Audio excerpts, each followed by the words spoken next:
aujourd'hui, la puissance de la résurrection va opérer pour ressusciter les étucus. Je dis, la puissance de la résurrection va opérer pour ressusciter les étucus. Et ici, il y a plus que Paul. Il y a Jésus-Christ de Nazareth, le roi des rois, le Seigneur des seigneurs, le chemin, la vérité, la vie. La résurrection est ici. Quels sont les lieux à éviter? Voici le premier lieu, la maison de débauche. Proverbe 7, verset 25 à 27 nous dit: que ton cœur ne se détourne pas vers les voies d'une telle femme. Il s'agit de la femme prostituée.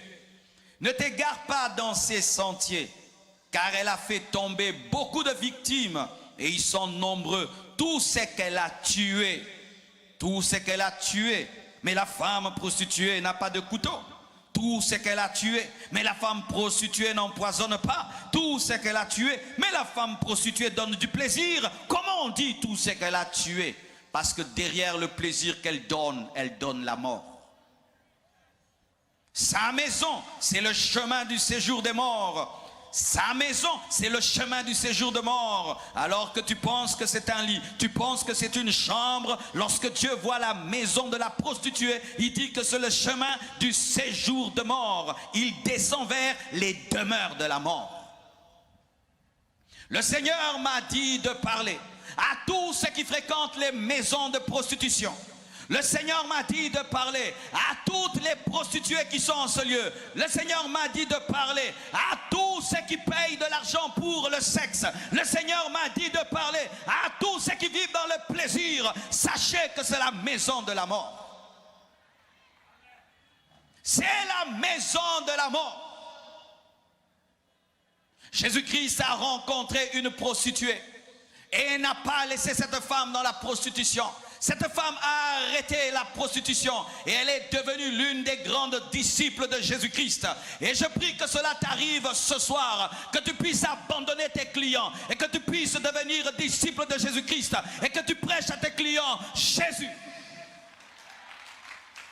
J'aimerais parler à cet homme marié qui trompe sa femme et qui va vers des prostituées.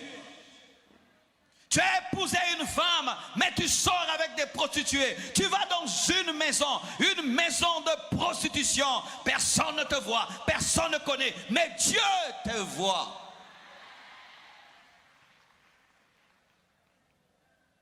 La maison de la prostituée mène au séjour de mort. C'est la porte qui mène au séjour de mort. C'est le couloir de l'enfer. Je prie que le Saint-Esprit te convainque et qu'aujourd'hui qu'il te délivre de ce vice, qu'il te délivre de cette addiction. Et vous aussi qui me suivez sur Internet et qui vivez dans la prostitution, répentez-vous. Aujourd'hui, le monde a légalisé la prostitution. La prostitution est devenue un travail. Les prostituées ont même des cartes de travail. C'est quel travail? Elles vendent quelles marchandises? Des prostituées avec des cartes des gouvernements qui donnent l'autorisation aux prostituées reconnues comme des travailleuses. Quelle aberration et quelle malédiction. Mais certaines ne sont pas des prostituées qui se tiennent sur les rues et qui ont des maisons de prostitution. Ce sont des prostituées amatrices. Elle ne le fait pas tout le temps, mais elle le fait des fois pour manger, des fois pour avoir un travail, des fois pour avoir un vêtement.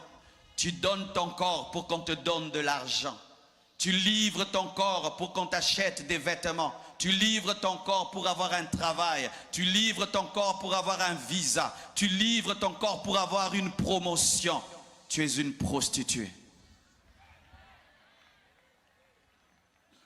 Tu livres ton corps à un homme pour qu'il puisse t'épouser. Tu lui offres ton corps pour qu'il t'épouse, alors que Dieu ne permet pas les relations intimes avant le mariage. Je vais prêcher le vieux message. Dieu ne permet pas les relations intimes avant le mariage. Je dis encore, Dieu ne permet pas les relations sexuelles avant le mariage. On n'essaye pas d'avoir des relations sexuelles pour savoir si ça va marcher, parce que la femme n'est pas une voiture 4x4 que tu dois tester avant de l'acheter, car on a